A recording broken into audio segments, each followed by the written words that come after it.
Սոցիալ-հեռուստատեսության եթերում լուրեր լրատվական է, բարև ձեզ։ 3 միջպետական մայրուղու մեղրու հատվածը առավոտյան ժամը 10-ից փակ է եղել։ Քամու արագությունը ժամում հասնում էր 25-ից 30 մետր վարկյանի, բուք բորանի պատճառով տեղ-տեղ ձյան շերտի հաստությունը անցնում էր 7 մետրից։ Ըստ մեղրու ճաշինի տնօրեն Ազատ Գասպարյանի 25-ից 30 մեքենա մնացել էին բուրանի տակ, մոտ 15 մեքենա հանել էլ չկարողացան, միայն ուղևորներին հնարավոր եղավ տեղափոխել։ Այսօր ժամը 2-ին արդեն ճանապարհը բաց ու անցանելի էր։ Փրկարարական մարզային վարչության տեղեկություններով 3 նաև Գորիսի ավտոմայրուղու 18-րդ կիլոմետրի վրա տեղի է ունեցել ավտովթար։ Օպել Մակնիշի մեքենան բախվել է Ֆորդ Մակնիշի մեքենային։ Մարզային վարչության փրկարարները 7 տուժածների տեղափոխել են շտապ օգնության մեքենա, թեթև վնասվածքներ ստացած անձանց հասցրել են Գորիսի բժշկական կենտրոն։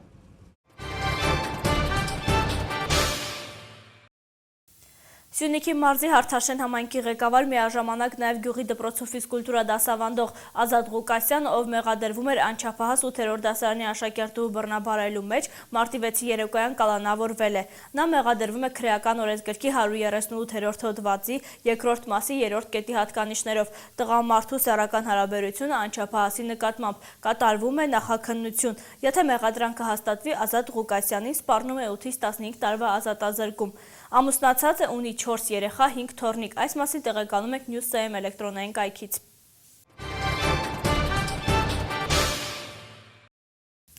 Սիսիանի տարածաշրջանի Դաստակերտ քաղաքը ունի 388 բնակիչ, մեծ մասը փախստականներ են։ Դաստակերտի զարգացման հեռանկարները համայնքի ղեկավարը կապում է լեռնահարստացուցիչ կոմբինատի գործարկման հետ։ Համոզված է կստեղծվեն աշխատատեղեր, դաստակերտցիները կապահովեն ամենօրյա աշխատանքով։ Դաստակերտը Սյունիքի մարզի ամենափոքր քաղաքն է, 388 բնակիչ ունի, 125 ծուխ։ Փոքր քաղաքի հոգսերը սակայն մեծ են։ Խմելու ջրի ներքին ցանցի, ներհամայնքային ու միջհամայնքային ճանապարհների, բազմաբնակարան շենքերի տանիքների նորոգում, սրանք առաջնահերթ լուծում պահանջող խնդիրներն են համայնքում։ Տարվա ընթացքում համայնքում կատարվել են բազմաթիվ աշխատանքներ։ Գարնան ամիսներին համայնքի բնակչության ուժերով մաքրվել է գետի համայնքի փողոցները լուսավորված են 100%-ով։ Երկու անգամ մաքրվել է համայնքի օրվա կարգավորիչ ճամբարը եւ քրորացվել է։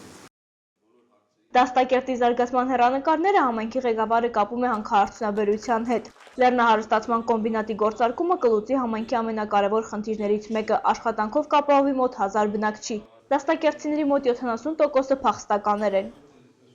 Բնակչությունը հիմնականում զբաղվում է մեղվաբուժությամբ, անասնապահությամբ։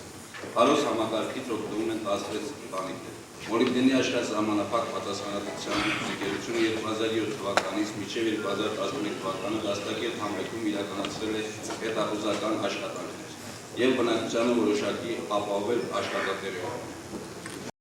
51 երեխա է սովորում Դաստակերտի միջնակարգ դպրոցում, տարեկան 80,000 դրամ համայնքն իր բյուջեից տրամադրում է կրթօջախին անապահով երեխաների դասագրքերի համար։ Մանկապարտեզել է աշխատում, սակայն ոչ ամբողջական գրաֆիկով։ Դպրոցի սենյակներից մեկը կանանց որ կազմակերպության միջոցով վերանորոգվել է եւ օգտագործում է որպես մանկապարտեզ։ Այն գործում է օրական 2 ժամ, քանզի համայնքի միջոցները չեն բավարարում սնունդ տրամադրելու համար։ Քաղաքապետը համոզված է, շուտով Դաստակերտում կյանքը կմտնի բնականոն հուն։ Բնակիչները ամենօրյա աշխատանք կունենան, տուն կվերադառնան օտարության մեջ գտնվող օրվա հացի փողը վաստակող դաստակերտցիները։ Այս ամենը շնորհիվ լեռնահարստացման կոմբինատի շահագործման։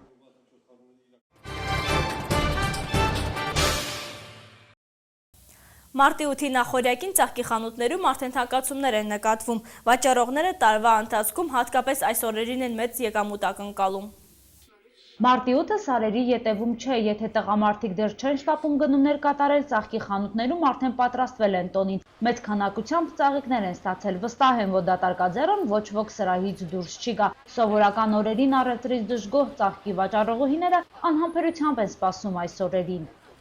Մարտի 8-ին միշտ էլ գոհացություն է եղել, որովհետև մեր ժողովրդի մեջ հենց հնուց եկած դրվածք է, մարտի 8-ը միշտ էլ համարում են կանանց տոն եւ լավ օգտվում են։ Երիտասարդները մի քիչ ավելի լավ են օգտվում ծաղիկներից, քան միջին տարիքի տղամարդիկ։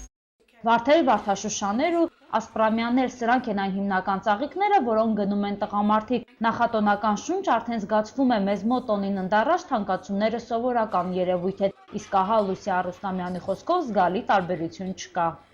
Որպես մարտի 8 մի աննշան որակի վրա է կապված, որակի հետ միատեղ բարձրացրել է գները, կան, բայց ամեն գնի կա, ըստ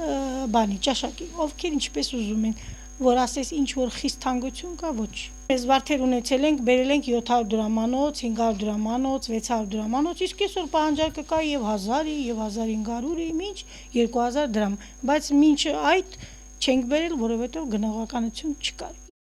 Ծաղկի խանութներն արդեն պատվերներ ստացել են տոնին ընդառաջ հիմնարկ ձեռնարկություններում աշխատող տղամարդիկ են իրենց կին գործընկերների համար ծաղիկներ գնել։ Սովորականից առևտուրը վաղը կտարբերվի, բայց թե որքանով վաճառողները դժվարանում են գուշակել, ամեն տարի տարբեր է եղել։ Անկախատեսելի է։ Կարող է շատ առնեն, կարող է չառնեն, կարող է եւ միջին կարգի լինի, որովհետեւ ժողովրդի ապրելակերպը այնքան էլ չեմ ասի գոհացուցիչ է, միգուցե մտածում են ծաղիկ չվերցնեն, մեկ այլ նվեր վերցնեն, որը իրենց կանանց հաճելի կլինի։ Դրա համար չես կարող որոշես, որովհետեւ այս տարիների ընթացքում զգում ենք, որ այն առաջվա տարիների նկատմամբ թափը կոտրվել է։ Գնումների պակասը կապված է նաև խանութների բազմազանության հետ, նշում է Լուսիա Արուստամյանը։ Վերջին ժամանակներս դրանք էլ սնկի նման աճել են, սակայն ծաղկեփնջերի փաթեթավորումները մեկը մյուսից այնքան էլ չեն տարբերվում։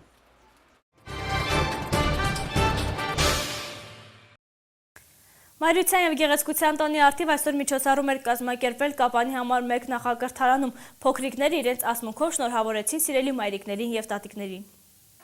Կանանց տոնի նախօրեին համայնքի նախակրթարաններում հանդեսներ են կազմակերպվել, տասնամյակներ շարունակ, տասնյակ սերունդներ արտասանել են այս բառերը, երգել են ու պարել։ Մայրիկներին ու տատիկներին են մեծարում երեխաները, շնորհավորում մարտի 8-ի արդիվ, խոստանում են խելոք լինել, մեծանալ ու լավ մարդ դառնալ։ Կապանի թիվ 1 մանկապարտեզի ավագ խմբի սաները վերջին անգամ են այս պատերի ներքո գեղեցիկ ոտանավորներ նվիրում մայրերին, նրանց դպրոցն է սպասում, այստեղ սովորածն ու յուրացրածը իրենց հետ տանելու են եւ հետո էլ դասարանում են մարտի 8-յան հանդիսություններ նախաձեռնելու։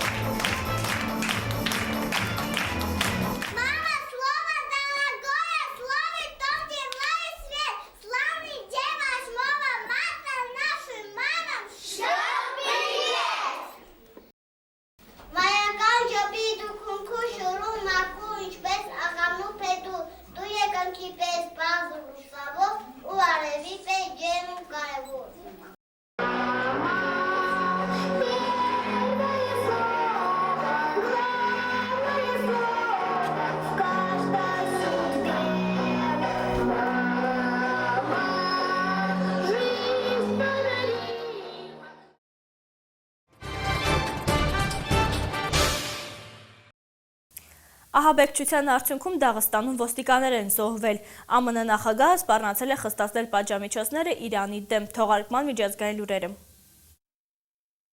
Դաղստանի իրավապահ մարմինների տվյալներով առնվազն 5 ոստիկան է զոհվել, 2-ը վիրավորվել Կարա Գուդա Քենդ բնակավայրի պահակակետի մոտ տեղի ունեցած ահաբեկչության արդյունքում։ Իսկ ահա Կավկաս ցենտր իսլամական կայքը հաղորդում է 10 զոհվածների մասին։ Պայթյունը իրականացրել է մահապարտ կին, նախնական տվյալներով ոչնչացված ընդհատակյա ավազակախմբերից մեկի ղեկավարի այրին։ Ոստիկանները կանգնեցրել են կնոջը, երբ նա փորձում էր մտնել պահակակետի շենքը, հենց այդ պահին էլ նա գործի է դրել իր վրա գտնվող պայթուցիկ սարքը։ Պայթյունի վայրում աշխատում է քննչական խումբը, հարուցվել է քրեական գործ։ ԱՄՆ նախագահ Բարակ Օբաման Սպիտակ տանը այս տարվա առաջին մամուլի ասուլիսն է տվել։ Նա պատասխանել է լրագրողների ներքին քաղաքականությանը առնչվող հարցերին, ինչպես նաև շոշափել է Իրանի հարցը։ Օբաման սպառնացել է խստացնել պատժամիջոցները եւ խոստացել է գտնել դիվանագիտական որոշում։ Նրա կարծիքով դեռ շուտ է պատերազմի թմբուկները զարկելը։ Նոյեմբերյան ընտրությունների նախօրյակին նրա քննադատության կրակի տակ են հայտնվել հանրապետականները։ Երբ տեսնում եմ, թե ինչ թեթևությամբ ու անփութությամբ են նրանցից ոմանք խոսում պատերազմի մասին, անմիջապես հիշում եմ, թե ինչ գնով են տրվում այդ պատերազմները եւ պատկերացնում եմ, թե ինչ որոշումներ պետք է կայացնեմ։ Ահա այսպես վերցնել եւ մեր տղաներին ու աղջիկներին ուղարկել կռվելու։ Մտածում եմ, թե ինչպես կազդի դա նրանց կյանքի, ազգային անվտանգության եւ տնտեսության վրա։ Դա խաղալիք չէ, չի կարելի անլուրջ վերաբերվել դրան։ Նա պատասխանել է նաեւ լրագրողի Սիրիային առնչվող հարցին։ Դուք տեսաք, որ միջազգային հանրությունը միասնական ճակատով է հանդես եկել Ասադի վարչակարգի դեմ։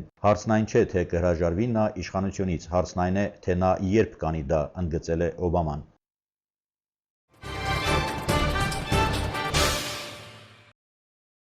Այս ժամի համար նախատեսել ենք այսքանը, ցտեսություն եւ ամենայն բարիք, ծանոթացեք նաեւ եղանակի տեսությանը։